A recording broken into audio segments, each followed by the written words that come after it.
Silakan dulu. Mari kita buka 1 Tesalonika 5 ayat yang ke-14. Ayat yang ke-14 sampai yang ke-22.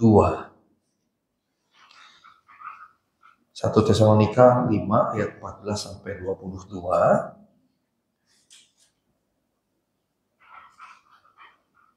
Kita baca seperti biasa, berbalas-balasan.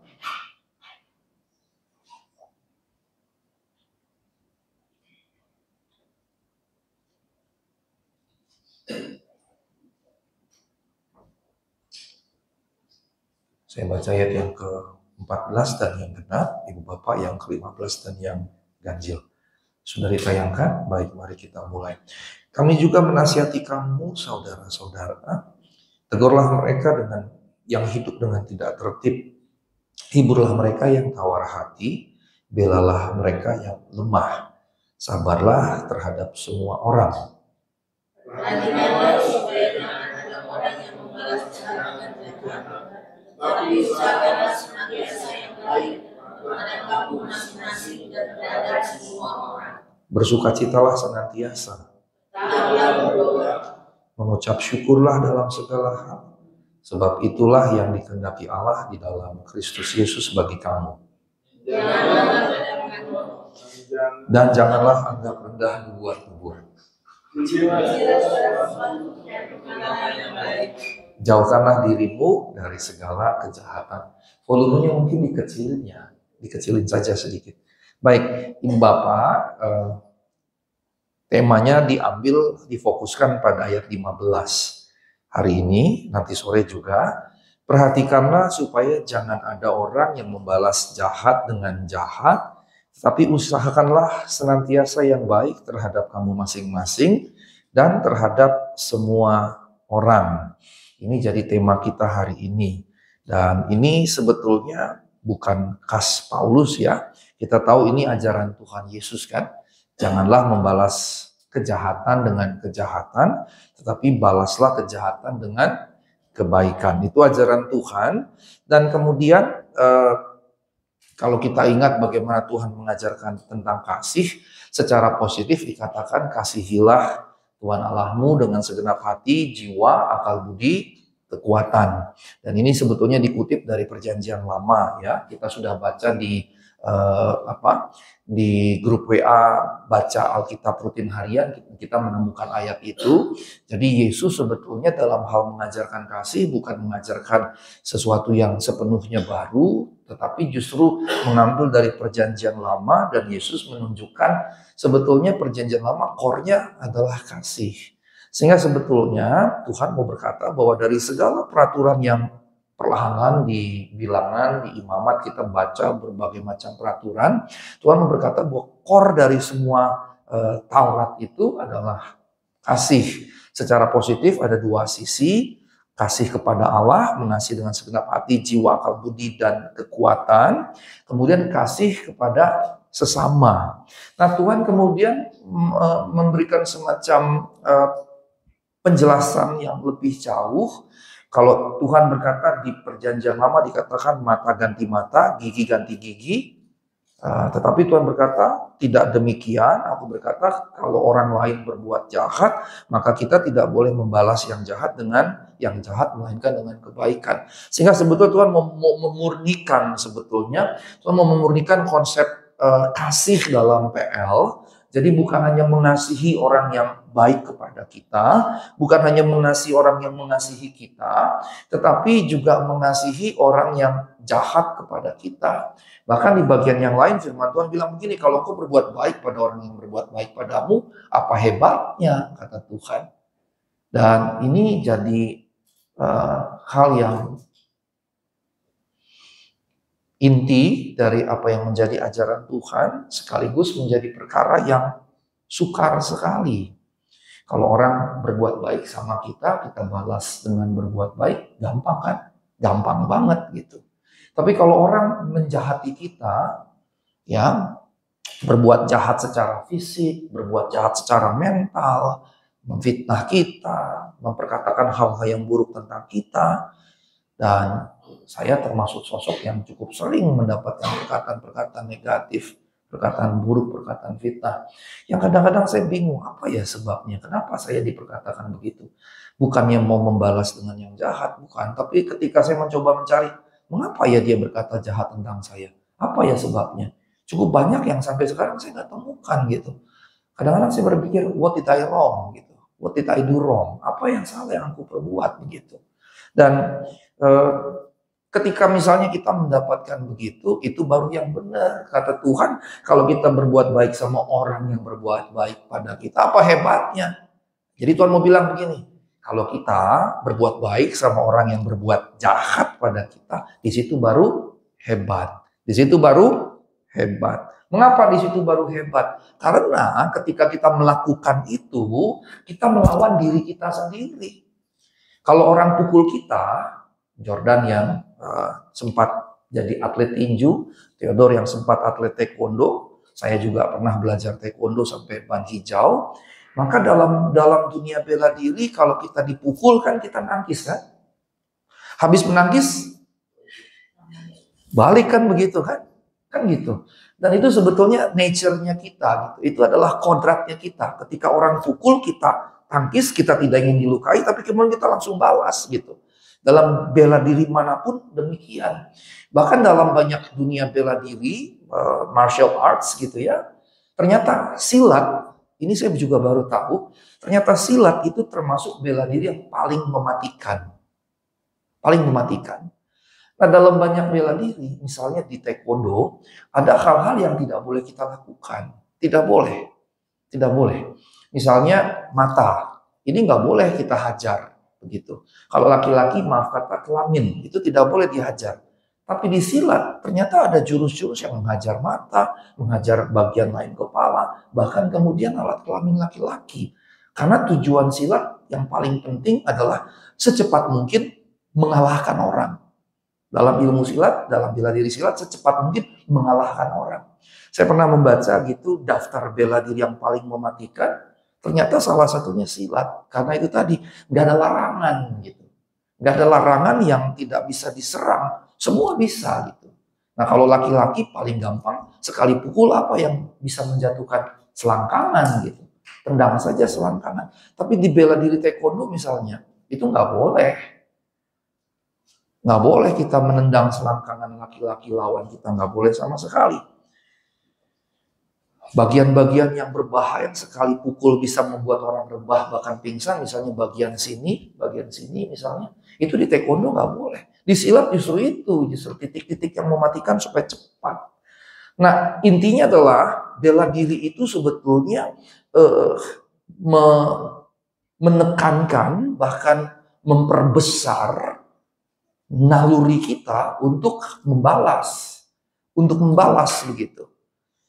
Bela diri itu justru memotivasi kita untuk membalas ketika orang pukul kita tangkis, kita pukul balik. Dan kalau bisa dia nggak pukul balik lagi, kita hajar di titik-titik yang mematikan tadi begitu. Di bagian sini, mata itu bisa dicolok begini, begitu kan. Terus kalau selangkangan tinggal ditendang angkat begini. Kalau di taekwondo kan nggak boleh tendang begitu tuh nggak boleh. Dia harus miring begitu atau miring ke kiri atau miring ke kanan atau menyamping begini. Tapi nggak boleh straight langsung tendang. Nggak boleh sama sekali. Itu kami bisa ditegur bahkan dihukum oleh gurunya begitu. Nah sekali lagi ini bicara nature. Nature kita itu membalas yang jahat dengan yang jahat. Itu nature. Makanya firman Tuhan bilang kalau kamu membalas yang baik dengan yang baik, apa hebatnya? Tapi kalau kamu membalas yang baik, yang jahat dengan yang baik, kamu hebat berarti dari kalimat itu. Secara tidak langsung. Mengapa hebat? Karena itu tadi melawan kodrat kita. Nah kodrat kita di dalam dosa pasti akan melawan orang yang melukai kita.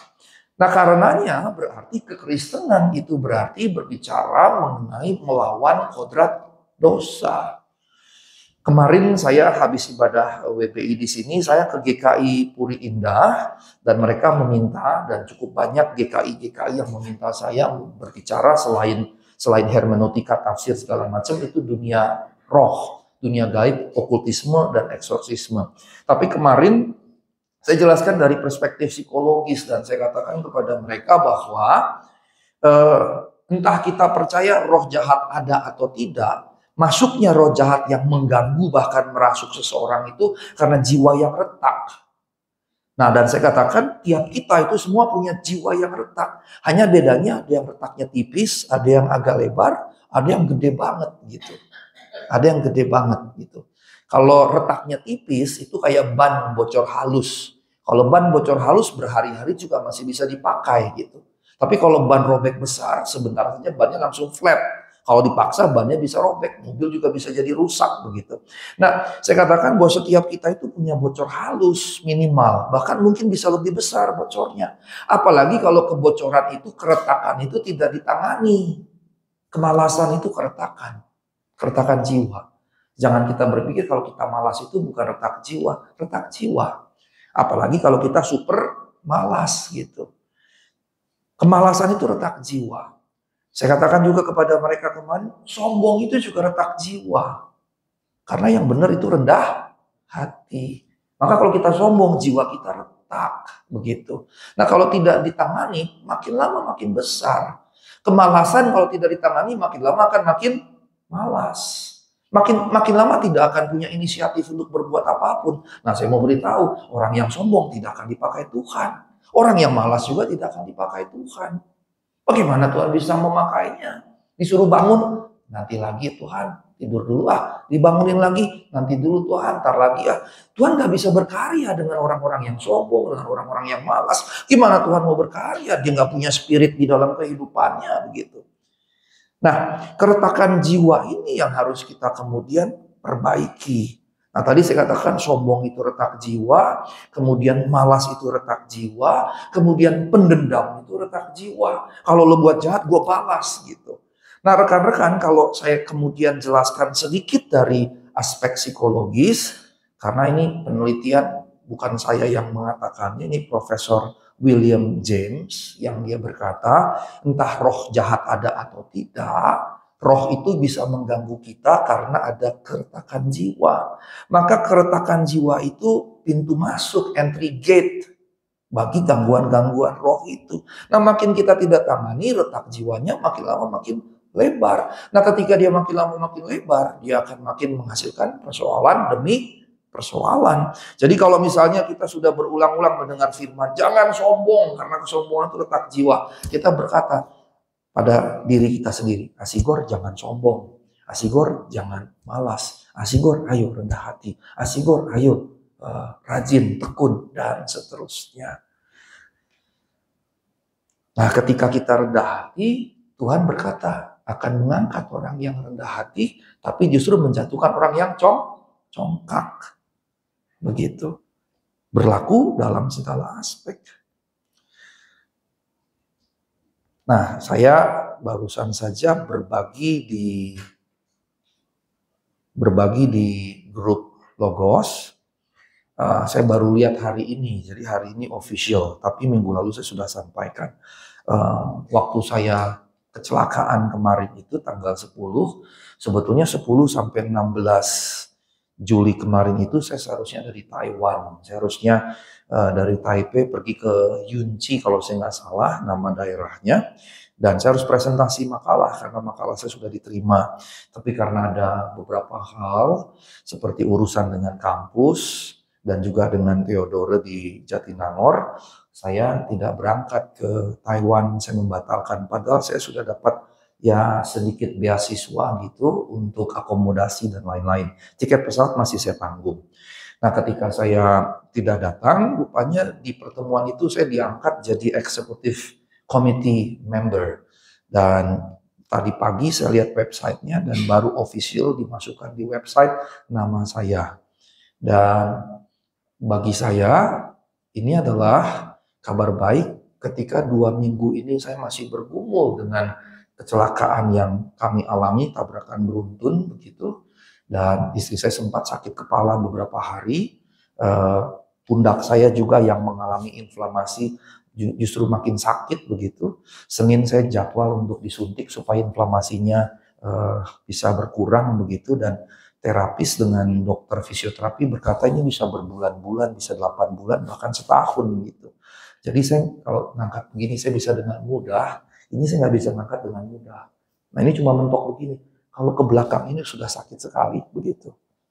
Nah di tengah-tengah keadaan itu saya dapat kabar ini kabar baik yang luar biasa gitu. Minggu lalu saya sudah ceritakan, tapi hari ini baru saya share. Karena minggu kemarin saya sampaikan hanya secara lisan dan saya belum beritahu kemana-mana karena belum official. Sekarang di websitenya sudah ada dan jadi official. Dan saya adalah dosen STT Jakarta mungkin yang pertama yang jadi eksekutif komite. Bahkan saya adalah pendeta GBI, pendeta Pentakosta yang pertama. Bukan hanya di GBI mungkin tapi di Indonesia bahkan di Asia yang jadi eksekutif komite dari Society of Asian Biblical Studies ini. Poin saya apa? Kan kalau saya malas, nggak mungkin kan saya diminta di situ kan? Kan nggak mungkin. Saya tiba di situ kan nggak tiba-tiba tenang gitu, enggak. Itu bukan mukjizat. Itu adalah hasil dari kerja keras sepanjang kehidupan sejak saya mulai sekolah teologi begitu. Jadi kita tidak alkitabiah sebetulnya kalau kita dapat mukjizat truk begitu, tidak. Yang alkitabiah semuanya harus kita jalani dengan tekun secara bertahap demi tahap demi tahap begitu. Ini yang harus kita lakukan. Nah karenanya Ibu Bapak yang terkasih, yang saya mau sampaikan di sini tadi terkait dengan keretakan jiwa, kemalasan, kesombongan, dendam, benci, mudah tersinggung, itu semua sebetulnya keretakan jiwa. Keretakan jiwa. Nah kalau kita tidak tangani, dia akan makin lama makin besar. Makin lama makin besar begitu. Nah kalau misalnya sebagai hamba Tuhan begitu, kalau kita sombong, wah itu akan makin parah tuh. Lama-lama kalau hamba Tuhan sombong, dia akan merasa dia malaikat. Bahkan mungkin dia merasa dia nabi, atau mungkin merasa dia rasul, atau bahkan kayak di Afrika kan banyak yang menggelari dirinya apostel kan. Bahkan bisa menyamakan dirinya dengan Mesias, bahkan dengan Tuhan sendiri begitu. Dan ini terjadinya tidak tiba-tiba, terjadinya juga sama, bertahap gitu. Kesesatan tidak tiba-tiba terjadi jadi sesat. Nah, Ibu Bapak yang terkasih dalam Tuhan Yesus Kristus, kembali kepada pokok kita. Ayat 15 dikatakan, perhatikanlah supaya jangan ada orang yang membalas jahat dengan jahat, tetapi usahakanlah senantiasa yang baik terhadap kamu masing-masing, terhadap semua orang. Tadi saya katakan bahwa membalas yang jahat dengan yang jahat itu gampang karena itu nature. Makanya Tuhan katakan apa hebatnya. Tapi membalas yang jahat dengan kebaikan itu yang hebat karena melawan natur kita. Nah kita harus menggumuli natur kita supaya retak-retak itu makin lama bukan makin lebar. Tapi lama-lama makin tipis, makin tipis, makin tipis, makin tipis, makin tipis. Akankah bisa hilang sempurna? Tidak. Sempurnanya nanti waktu di surga. Tapi paling tidak makin lama makin tipis. Makin lama makin tidak lagi membalas kejahatan dengan kebaikan, dengan kejahatan, tapi membalas kejahatan dengan kebaikan. Awalnya mungkin rasanya berat, dia jahat sama gue, masa gue mesti baik, tapi kita paksakan. Awalnya paksanya seperti berat sekali, tapi kalau kita terus lakukan, lama-lama beratnya akan berkurang, sampai kemudian kita lega melakukannya. Sampai kita melakukannya dengan biasa saja gitu, dengan lega betul-betul. Nah, karenanya kemudian di sini dikatakan perhatikanlah, yang berarti kita mesti memberikan perhatian, kita mesti memberikan konsentrasi pada apa yang kita lakukan, pada segala yang kita kerjakan, baik sebagai aksi maupun sebagai reaksi gitu. Jangan misalnya kita memulai yang jahat, kita harus memulai yang baik, itu aksi, tapi juga sebagai reaksi jangan kita menyambut yang jahat dengan yang jahat, tapi menyambut merespons yang jahat dengan yang baik. Artinya ketika dikatakan perhatikanlah, kita harus betul-betul waspada melihat itu. Nah itu akan membentuk kita tiba pada apa? Ketika kita buat salah, batin kita akan bilang, Asigor kamu salah. Begitu. Batin kita akan bilang, akan tiba pada Asigor kamu salah. Kita akan tiba gini, Asigor kamu harusnya tadi gak ngomong kata-kata itu. Asigor kamu seharusnya tidak berlaku begitu. Dan seterusnya. Di sisi yang lain, hati kita akan mendorong kita, ayo kamu lakukan ini. Hati kita mendorong, ayo kamu lakukan ini. Hati kita berkata, kamu tolong dia. Hati kita berkata, kamu bantu dia. Hati kita berkata, lakukan itu. Kalau kita melatihnya terus menerus begitu. Tetapi sekarang coba kita pertanyaan reflektif. Seberapa hati kita berbicara bagi kita? Dan ketika hati kita berbicara, yang positifkah yang disampaikan? Yang negatifkah yang disampaikan? Kalau yang negatif, paling tidak hatimu masih berbicara. Perbaiki yang negatif. Kalau yang positif yang disampaikan, setia lakukan itu. Kalau positif yang disampaikan, setia lakukan itu. Kembangkan terus. Yang jadi persoalan apa? Ketika hati kita sudah tidak bicara. Ketika hati kita sudah tidak bicara, yang benar jadi salah, yang salah jadi benar. Ketika hati kita sudah tidak bicara, maka kita memperkatakan apapun tidak ada gangguan hati. Ketika kita melakukan apapun tidak ada lagi gangguan hati. Ketika kita tidak mengerjakan yang baik, tidak ada gangguan hati. Bahkan ketika kita mengerjakan yang jahat, juga tidak ada gangguan hati. Maka karenanya teman-teman sekalian, ibu bapak sekalian, kalau ada yang berlaku jahat kepada kita, terus dia malah ngerasa dia benar, kita yang salah. Berarti apa? Hati nuraninya sudah tidak berbicara. Kita jangan marah sama dia. Gitu. Justru yang kita mesti lakukan, kita mendoakan. Supaya apa? Supaya pelan-pelan hati nuraninya mulai bicara lagi. Mulai mengingatkan, kamu tadi begini, kamu melakukan yang salah. Pelan-pelan berproses, oh kamu harus lakukan. Dan dia kemudian setia. Begitu. Ini yang harus kita pahami. Jadi kalau ada orang berbuat jahat sama kita mesti paham. Itu berarti ada dari hati nurani begitu. Makanya Paulus katakan, firman Tuhan di sini katakan, perhatikanlah supaya jangan ada orang yang membalas yang jahat dengan yang jahat. Kalau dia berbuat jahat kepada kita, kita mesti mengerti di dalam hatinya sangat mungkin yang jahat itu benar baginya. Sangat mungkin. Sangat mungkin. Kemarin waktu kecelakaan itu, beberapa kernet bus yang menabrak kami, ibu bapak sudah lihat gambarnya sebagian besar ya, mungkin atau kalau nggak semua, ada kernet-kernet yang bahkan berkata, oh, kami nggak salah, itu mobil yang di depan yang salah gitu. Udah begitu pun faktanya, toh masih ada yang bisa berkelit, kami nggak salah, itu mereka truk-truk yang di depan yang salah. Bayangin, berarti hati nuraninya sudah terbentuk seperti itu gitu. Hati nuraninya sudah terbentuk seperti itu. Nah, Bapak yang terkasih dalam Tuhan Yesus Kristus, dikatakan perhatikanlah jangan balas yang jahat dengan yang jahat, tetapi usahakanlah. Yang berarti itu tanggung jawab siapa? Bukan tanggung jawab Tuhan. Tanggung jawab kita masing-masing. Kita harus berusaha mengerjakan yang baik. Dikatakan di situ usahakanlah. Yang menariknya Bapak yang terkasih, kalau dalam bahasa Inggris dikatakan begini, always pursue. Kalau di New International Version, always strive to do what is good. Dan ini menjadi menarik, selalu berusahalah. Kalau bahasa Indonesia, katanya senantiasa. Usahakanlah senantiasa. Selalu. Berarti apa? Ada syarat enggak? Kalau saya berbuat baik ke Binsar, adakah syarat Binsar harus berbuat baik dulu kepada saya? Tidak. Ada enggak syarat bahwa dia harus berbuat baik dulu kepada saya, maka saya berbuat baik pada dia? Tidak. Sekalipun misalnya dia tidak berbuat apa-apa, itu netral. Atau dia berbuat yang jahat sama saya tetap harus berbuat yang baik pada Binsar. Itu prinsip dasar kekristenan loh. Ini baru prinsip dasar. Belum tiba pada mengorbankan nyawa. Belum tiba pada mengorbankan nyawa. Ini prinsip dasar saja. Usahakanlah senantiasa yang baik. Senantiasa itu selalu. Usahakanlah selalu yang baik. Nah, Ibu Bapak yang terkasih dalam Tuhan Yesus Kristus, ketika dikatakan usahakanlah senantiasa, itu tanggung jawab kita dan itu harus selalu kita lakukan. Tidak boleh ada syarat sama sekali.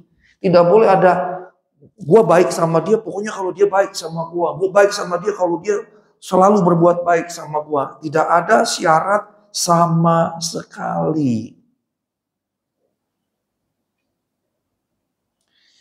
Kata usahakanlah itu dari kata dioko. Kata dioko itu seperti bergegas gitu, seperti berjalan melakukan sesuatu tapi bergegas. Misalnya saya mau pergi dari sini ke Bogor, maka saya cepet-cepet pergi. Kalau naik mobil berarti saya kencang begitu, kencang. Artinya tidak boleh berlambat-lambat, tidak boleh bermalas-malasan, tidak boleh berpikir ulang, tidak boleh menunggu, dan seterusnya. Nanti deh, ntar deh, dan seterusnya. Tidak boleh begitu. Maka ketika dikatakan usahakanlah, maksudnya bergegaslah, berjuanglah, bergegaslah, cepat-cepatlah. Jangan menunda. Makanya firman Tuhan bilang, jika engkau tahu berbuat baik, engkau tidak melakukannya, engkau berdosa. Nah, Ibu Bapak yang terkasih dalam Tuhan Yesus Kristus, bagian ketiga di ayat 15 ini terhadap kamu masing-masing dan terhadap semua orang. Kamu masing-masing ini kepada siapa? Paulus berkata kepada jemaat di Tesalonika. Berarti dalam konteks kita ya di gereja kita, Logos Church ini gitu. Di Logos Church ini. Maka sebelum bicara keluar dulu di sana, di sini gitu. Di sini. Kalau dalam bahasa militer ini kawah candra di mukanya. Tempat training campnya kalau bahasa Inggrisnya. Candra di muka, kawah candra di muka, tempat kita digembleng. Maka di sini betul-betul kita harus wujudkan. Selain di sini di mana? Di rumah kita masing-masing, karena gereja terkecil itu rumah, baru kemudian gereja ini begitu. Nah, perhatikan terhadap kamu masing-masing dan terhadap semua orang. Semua orang itu belakangan. Yang pertama-tama di sini, di komunitas di mana kita menjadi satu keluarga Kristus. Maka di sini kita harus mengusahakan itu untuk senantiasa melakukan yang baik, mengupayakan yang baik. Persoalannya lagi nih, ketika dikatakan usahakanlah senantiasa yang baik, persoalannya lagi nih, kita sudah tahu yang baik itu apa belum? Begitu. Kita sudah tahu yang baik itu apa belum? Nah, kalau kita tidak melakukannya, sebetulnya kita tidak tahu apa yang baik itu. Nah, dalam pengambilan keputusan etika Kristen itu ada 4 prinsip dasar. Baik atau buruk, benar atau salah, tepat atau keliru, bertanggung jawab atau ceroboh. Ini 4. Jadi kalau kita ngambil keputusan prinsipnya 4 ini. Nah, ketika dikatakan usahakanlah senantiasa yang baik, berarti dia harus memenuhi standar etika Kristen. Etika Kristen yang alkitabiah. Jadi ketika kita melakukan ini baik nggak, ini benar nggak, ini tepat nggak, ini bertanggung jawab nggak gitu. Itu yang harus kita lakukan. Nah, rekan-rekan sekalian, apa yang saya sudah sampaikan di bagian yang ke-15 ini, ya, sebetulnya kemudian dimulai ayat 12 sampai 14, kemudian ayat 16 sampai ayat yang ke-22 itu lebih pada penjabaran. 15 itu kayak core-nya gitu. Core-nya itu adalah kasih. Core-nya itu adalah kasih. Jangan balas yang jahat dengan yang jahat, tapi balas yang jahat dengan kebaikan. Itu prinsip kasih yang di awal saya sudah jelaskan. Kalau kita telusuri secara cepat saja ayat 12, hormati mereka yang bekerja keras di antara kamu. Hormati mereka yang memimpin kamu. Hormati mereka yang menegur kamu. Jadi kalau di sini ada struktur segala macam, intinya kita harus kemudian mengelola pelayanan berdasarkan struktur yang ada dan saling menghormati. Kemudian dikatakan di sini ayat 14, tegurlah mereka yang hidup dengan tidak tertib, hiburlah mereka yang tawar hati, belalah yang lemah, dan sabarlah terhadap semua orang. Ini kan tindakan-tindakan konkret ya. Nasihati, saling menasihati. Menasihati itu antara lain mencakup memberikan penghiburan. Kemudian kalau ada yang tidak tertib, tegur. Jadi kalau ada di sini, terutama anak-anak muda, kalau misalnya entah saya, entah Pak Wakil Gembala, atau mungkin Pak Hari, salah penatua kita di sini, kemudian menegur anak-anak muda, jangan marah, jangan kesel. Besok gue nggak maulah ke Logos lagi. terus kemudian nggak datang lagi, kemudian mengucapkan hal-hal yang negatif di luar sana, berarti engkau sudah melanggar firman, begitu. Mengapa? Karena di sini kami juga menasihati kamu. Jadi kita harus saling menasihati, dan saling menasihati itu menegur. Kalau ada yang ditegur, jangan marah. Justru berarti kita dikasihi oleh keluarga kita di sini, dan dikasihi oleh Allah. Karena Tuhan bilang yang kukasihi ku hajar, begitu. Nah, kalau dikatakan kalau kamu tidak dihajar Tuhan, kamu anak gampangan. Loh, kalau anak gampangan mengerikan loh. Kalau kita dianggap anak gampangan oleh Tuhan, mengerikan. Karena at any time Tuhan bisa memuntahkan kita. Nah, kalau Tuhan memuntahkan kita, itu ngeri sekali. Ngeri sekali. Ngeri sekali. Nah, Ibu Bapak yang terkasih, kemudian dikatakan di sini, hiburlah mereka yang tawar hati. Berarti kita juga harus saling menghibur, saling menguatkan, begitu. Belalah yang lemah. Kalau di sini ada yang lemah, kita harus berbagi. Pak Sigor, Pak Niko, saya begini nggak mampu, gini. Kita harus kemudian saling bercerita secara tulus, untuk kemudian kalau kita bisa membela, menolong, menopang, kita lakukan, gitu.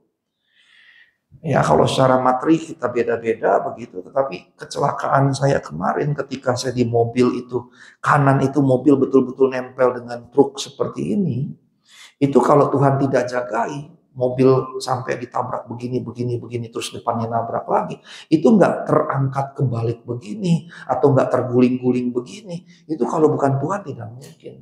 Bayangkan dihajar sedemikian rupa begitu, dihajar sedemikian rupa. Nah, ketika dia nempel begini, sekejap itu sebetulnya kami berlima bisa mati. Jadi kalau kami hidup sekarang, kami hidup itu karena Tuhan jagai.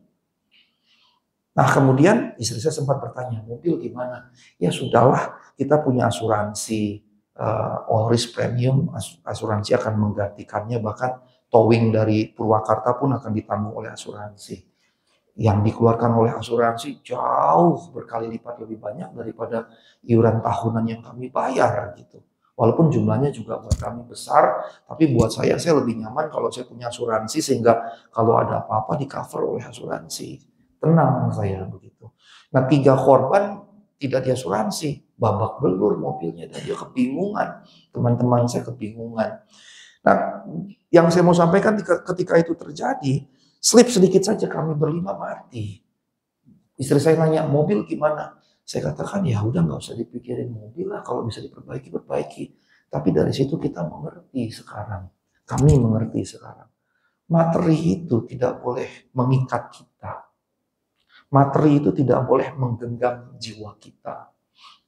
Pada saat itu kejadian, saya berpikir gini, kalau saya mati, mobil itu udah gak ada nilainya kan buat saya.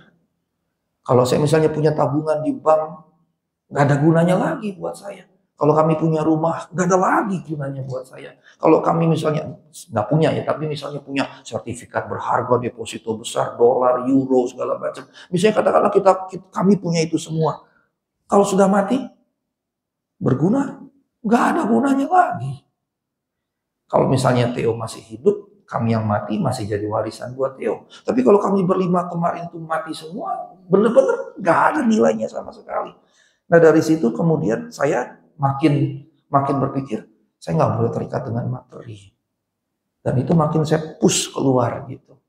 Sehingga kalau misalnya saya memiliki sedikit dan gerejanya butuh, saya nggak akan berat-berat gitu. Bukan karena saya punya banyak uang saya tidak banyak, tapi keterikatan terhadap materi makin berkurang gitu, makin berkurang. Jadi kalau gereja butuh apa, ya sebisa saya akan membelinya, saya akan sediakan buat pelayanan di sini.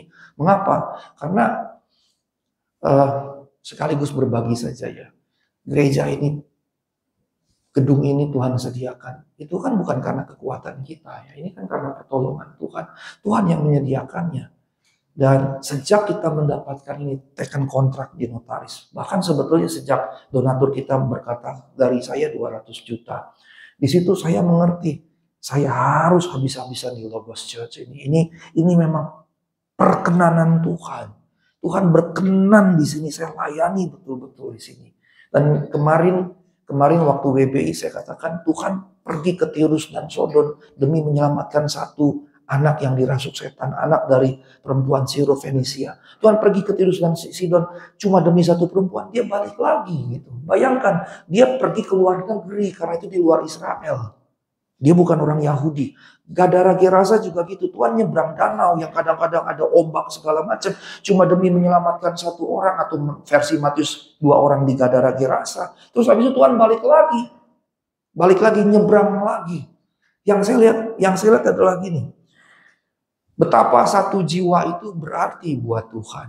Di Logos ini kalau saya cenderung memperhatikan pagi kita cenderung kurang banyak. Biasanya kita lebih banyak sore.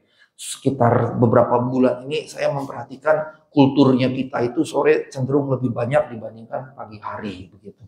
Dan kalau saya hitung kita 40-50 overall itu mungkin ada gitu ya, overall. Dan buat saya jangankan 40, kalau lihat Tuhan satu jiwa saja dia layani. Gak ada loh ngerasa saya gak layak dong layani Logos yang kecil. Saya gak layak layani Logos yang cuma segitu, dan kebanyakan anak-anak muda. Belum lagi kalau pakai perspektif material, saya nggak layak dong layani Logos yang nggak ada duitnya. Saya harusnya layani gereja yang duitnya banyak. Saya harusnya khotbah di depan ribuan orang dan seterusnya. Apalagi dengan berbagai macam yang Tuhan sediakan pada saya. Saya mengajar sampai ke India, sampai ke Taiwan, sampai ke Austria 2 tahun lalu, dan kemudian sekarang saya diangkat executive committee. Harusnya kan saya layaknya di level begini. Gak ada sama sekali itu. Semua ibu bapak saya mengasihi ibu bapak sekalian. Even satu pun. Mengapa? Teladan kita adalah Yesus. Ketika dia datang ke Gadara Gerasa demi satu orang, dia layani sungguh-sungguh. Maka kita juga harus punya seperti itu. Mentalitas, oh saya layaknya di gereja besar. Oh saya layaknya dapat gaji sekian. Oh saya layaknya dapat posisi sekian. Oh saya layaknya per tahun ini PDP, tahun berikutnya PDM, tahun berikutnya PDT. Oh saya mesti begini. Saya mau beritahu, engkau menaruh dirimu lebih tinggi dari Tuhan. Saya mau beritahu, engkau menaruh dirimu lebih tinggi dari Tuhan. Mengapa? Tuhan tidak pernah memberi syarat itu waktu dia jadi manusia. Adakah di Alkitab yang berkata, sang anak Allah berkata kepada Bapa, ya Bapa, saya boleh jadi manusia ke bumi, saya boleh berinkarnasi, tapi lahir sebagai anak Raja Romawi ya, di kota Roma dengan istana yang besar ya. Adakah Tuhan minta syarat begitu? Gak ada. Gak ada sama sekali. Gak ada sama sekali. Dia jadi sama dengan manusia. Dia jadi sama dengan hamba. Menjadi seorang hamba jadi sama dengan manusia. Dalam keadaannya sebagai manusia dia taat, bahkan taat sampai mati di kayu salib. Filipi 2 ayat 5b sampai ayat yang 9. Nah ibu bapak yang terkasih, ini yang harus kita miliki kalau kita berkata kita memang mengasihi Allah. Nah, nasihat-nasihat seterusnya kalau kita perhatikan, bersukacita senantiasa, ayat 16, tetap berdoa, mengucap syukur dalam segala hal, jangan padamkan roh, jangan anggap rendah nubuat, ujilah segala sesuatu, pegang yang baik. Ayat 22 menutupnya, jauhkanlah dirimu dari segala kejahatan. Nah, rekan-rekan sekalian, ini yang harus kita lakukan. Mari kita saling berbuat baik satu dengan yang lain. Saya sudah pernah khotbah tentang positive thinking. Tadi pagi kami sedang ngobrol sesuatu, saya dengan istri saya. Terus saya berkata begini, ingat selalu positive thinking. Terhadap siapapun, terhadap apapun, dalam keadaan apapun, selalu berpositive thinking. Bahkan ketika ada orang menjelek-jelekan kita, berpikir positif. Bagaimana caranya ketika orang menjelekkan kita berpikir positif itu tadi? Mungkin hati nuraninya tidak bicara lagi. Itulah keadaannya, kita berempati dengan keadaan rohaninya, nuraninya sudah tidak bicara lagi. Nah ibu bapak yang terkasih, mari kita praktikkan ini. Jangan berbuat jahat satu dengan yang lain, jangan balas kejahatan dengan kejahatan, tapi senantiasa baik masing-masing dalam rumah tangga, suami dengan istri, istri dengan suami, orang tua dengan anak-anak, anak-anak dengan orang tua, di gereja sesama anggota jemaat, dan juga terhadap semua orang di luar sana. Dan kiranya Tuhan dipermuliakan dari itu. Amin. Mari kita